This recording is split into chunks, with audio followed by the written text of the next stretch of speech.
How now, brown cow? Welcome to Producer Spotlight episode 1, and this week I have Jacob, aka Curfew. Hey guys. And he is a dubstep producer. He's been on YouTube for a year and a half now, just over. Yeah, it's probably just over about a year and a half now. So yeah, we're going to find out a bit more about you, and we'll start with some basic questions and then we'll get a bit crazy later on. So what do you use to produce your music? I use a good old, well, not old, new laptop. Got a nice tank of a thing, and I use software. I use my digital audio workstation is FL Studio. Everyone's gonna hate on me, and I also use Massive a lot, which is it's like my favourite synth now. So everyone uses it, and there's a good reason why. It's because it's like one of the best out there. So yeah, I like it. I definitely wish I could use NI Massive with reason. But nah, you could. I don't understand why people hate on FL Studio. It's used by the best, like Avicii. I was gonna say Bass Hunter, then that that is not someone you want to associate with. But yeah, what would you say is the most difficult part of producing electronic music then? Producing it. Oh no, so producing it would be starting out. Starting out is really difficult because you gotta just working out how to use your DAW is just really hard. And yeah. I'd say that was at the start, but now I'd say I have to be mixing and mastering. I find it really difficult because I have to do it on my laptop and my headphones at the moment. I haven't even got any monitors, so I'm gonna get some soon, which should make all my tunes sound a bit better. So how did you learn? Did you YouTube tutorials? Because I mean, there's a lot of resources out there for people to learn. Well, I started out in hardstyle, so I learned making hardstyle. I wish I never had. It gave me the skills, but it's hardstyle, so that was the downfall. Yeah, I mean, I used a lot of YouTube tutorials and probably hundreds of hours just pissing about on FL Studio. that's the thing, isn't it? You piss about until you find something that sounds good. Yeah, because at the time, because it was a while, I mean, that was probably like 3 or 4 years ago, so obviously there was like the amount of material now to learn how to make dubstep. I mean, there's got to be at least 100 times more now than there was then. So a lot of it, there wasn't a way to learn it. You had to just muck about and find it out yourself. I mean, there's a lot of guides and stuff. There's a lot of channels that focus purely on tutorials, like there's Malleus and Boy in a Band. Yeah, they're both pretty forefront ones. So what's your technique then when you're starting a new song? What's your process? Well, first of all, I'll for a couple of weeks I won't even touch my laptop. Well, I will for other things other than other than FL Studio or making music, whatever. But I'll leave it, just let myself kind of have a cool down period where I'm just taking what's out there at the moment and just kind of get some inspiration for new synths or I don't know, new ideas or kind of progressions, whatever you want, new ideas, and then I'll go into it and so a lot of people lay down a beat first, but I'll go down to like a kind of a main riff and just build it from the bass up. And I'll spend quite a few hours just making that first riff so I can build the rest of the song around. Then I'll lay down kind of like a structure into FL Studio with all the patterns there, and then I'll just go into it and start on the intro and then work my way through the song. And then do the outro at the end, and you know, it's probably about 30 hours, 40 hours for every song by now. Quite a while. But well, that's good. I mean, the more time you put in, the better it. Well, theoretically, the better it should be. But I mean, that's definitely what I'd rather do instead of just churning out half-finished tunes. Yeah, there's a lot of producers who do that. They just kind of put out a tune every week and think because they're doing that they're getting somewhere. But I don't know. I'd rather spend more time and kind of build up people's kind of anticipation a bit as well. Yeah, and I mean the thing I find is I'm learning all the time, and so by holding on to a track for that little bit longer, I can use the techniques that I pick up especially to make it that bit better. So what's next for you? What have you got in the pipeline? Hopefully another remix from Off the Coat Ruins, one of their tracks. Because I know them personally, so they really liked the last one, so I'm going to do another. Yeah, for anyone who hasn't heard it yet, the Misogynistic Deprivation, I hope I'm saying that right.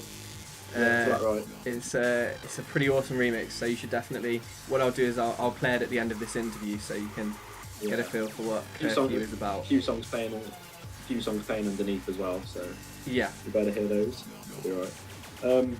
Also, I won't release that or even start it yet. I'll release a couple of originals and hopefully I'll get a song that does quite well. It's just I kind of hope people like it at the moment and enjoy it. That's all I want, people to just enjoy your music really at the end of the day. That's the thing. I mean, every now and then you get, as with any producer, haters come along and oh, this is shit, or my eardrums are bleeding. And I think the things are, when you start getting haters and stuff, you know you're actually starting to get big. Yeah. So, like, you're starting to get that little bit of extra traffic. Yeah, exactly. They just bring people in. They're just a bit jealous, I suppose, kind of thing. Yeah. I mean, at first you're just kind of like, but then you just think, well, I'm not making it for them, am I? I'm making it for the people who are commenting and like giving me good feedback. Like, if you don't enjoy it, fuck off. Like that. What was the first dubstep song you heard? At a party, it was. I'd never heard any dubstep before this. Like a bit of D&B and that before I'd listened to. I didn't think it was bad, a bit of grime, but I never really listened to it properly. And it was Guided Relaxation by Borgol. I mean, obviously for the first dubstep song, that was pretty kind of brutal. So I was like, throwing you in at the deep end. Hit me like a spade in the face. I was like, what the hell is that? I was just, I'd heard it. I was like, I want to know how to make that because I was making hardstyles, so I knew what to do. So then, I just went from there. I just came from hardstyle to dubstep. Just started making that. See, I think everyone remembers the first dubstep song they heard. Mine was Eastern Jam, Chasing Status, Radio 1. So if you could take, a bit of a controversial question, but if you could take one song from someone else and release it as your own and be remembered for having made that track yourself, what track would you take? I knew this question was coming, but I still can't think of it. I don't know, there's so many tracks I like. I think it would probably have to be, I think I get the track title right, Megatronic by Excision and Muffler. Oh, okay, I haven't heard that. That is probably, that is exactly the kind of style I go for.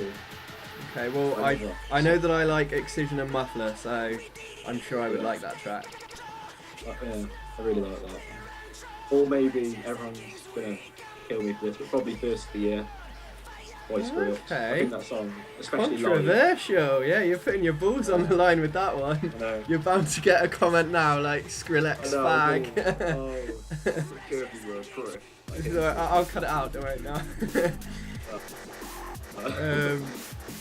So on the topic of Skrillex, actually, I mean, a lot of people hate on him. What do you think of his music, regardless of the person, the music?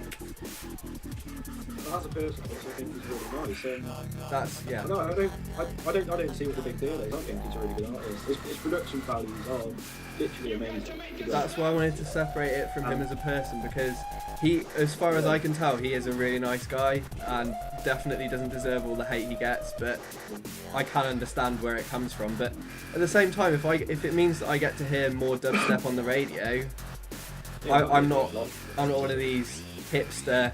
Oh no! Now everyone likes the same stuff as me. I must say, even a lot of people I know who don't like dubstep, they've seen him live. Like, I saw him live in February, and it just sounds like completely different. It's like the atmosphere as well. It's probably one of the best things you can go to see live. I'd have to say. It's just crazy. Yeah, I mean, I agree with you. His production value is always good. I mean, for me, the bar is set at Noisier.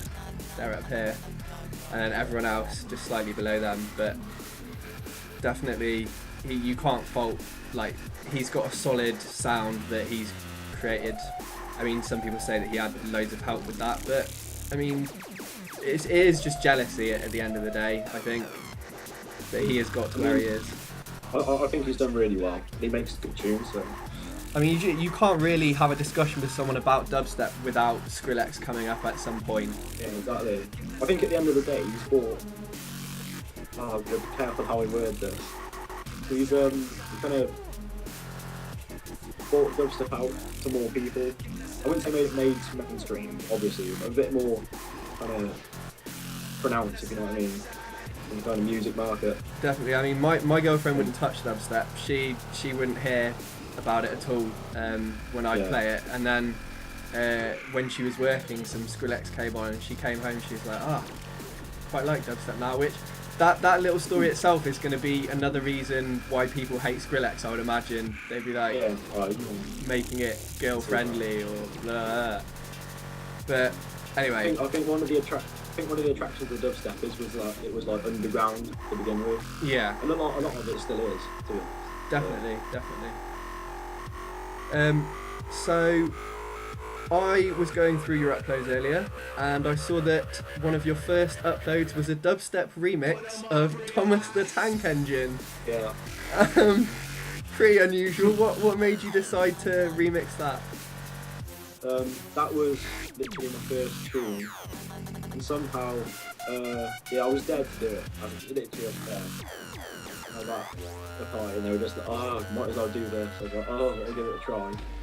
And then a few months later, it's got like 20,000 views, which really annoys me because it's one of my worst songs. And the ones that I spend ages on.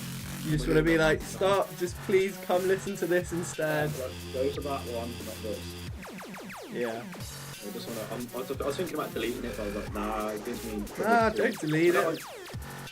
I don't want to be known as Curfew. It's like the guy who made Thomas the Tank Engine. I don't want to be known as that person. Like, he's just mad.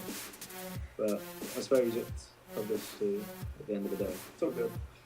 And on the subject of remixes, actually, you've had quite a lot of producers remix your tunes already, which I mean is a big compliment to your skills as a producer, I would say, because getting other people wanting to remix your stuff is definitely a big compliment. So if you could have anyone remix one of your tunes, who would it be and which tune? Probably, I'd say a remix of Viral Weapons. Great tune. By Bear.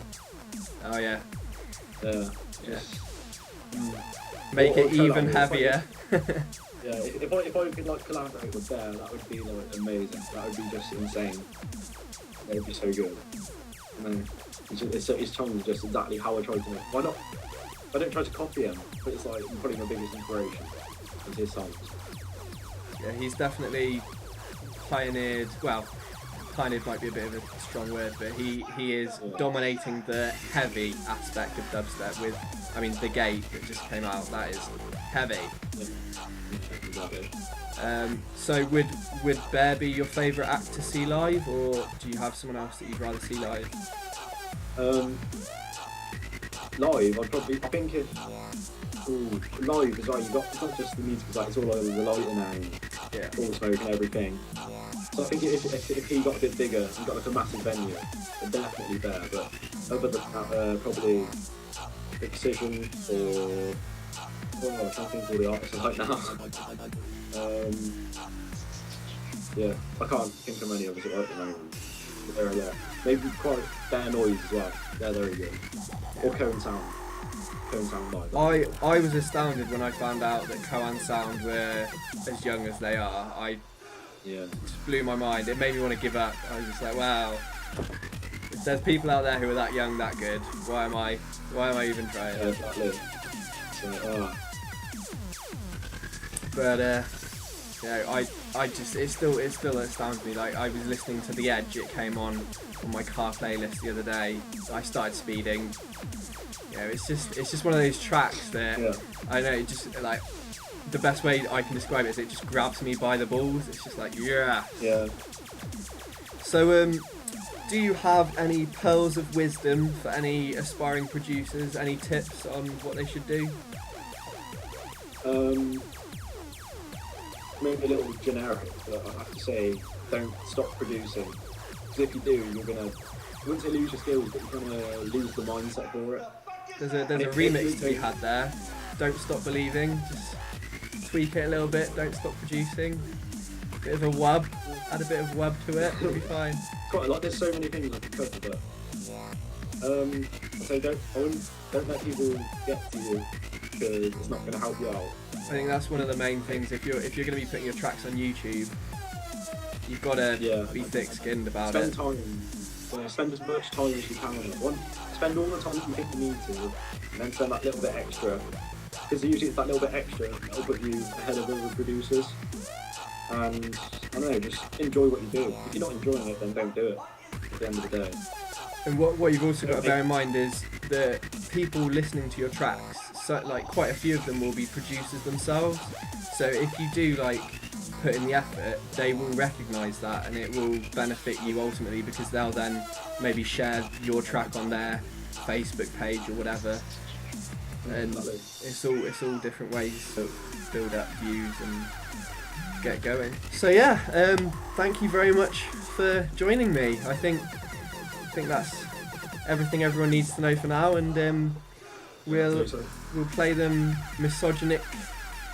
I hope I'm saying that right. It's going to be really embarrassing if I'm not. Was it misogynistic deprivation? We'll go with that. I'll trust you to get it right. So what he said, that is the track that we'll be playing in a minute. So yeah, thank you very much for joining me, and good luck with everything. Yes, I will. There will be a link in the description for you to go and subscribe to Mr. Jacob's channel.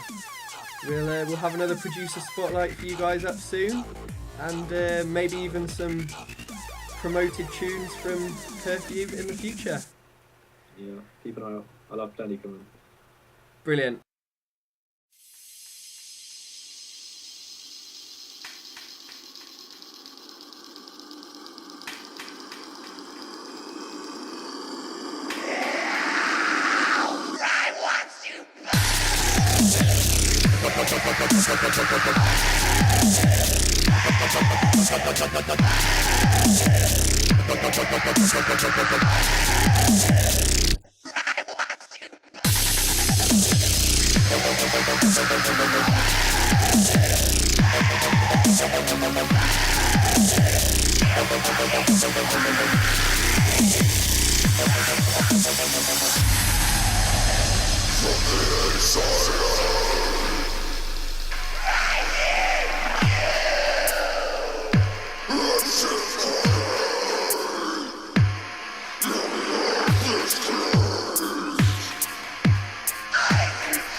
Fucking burn.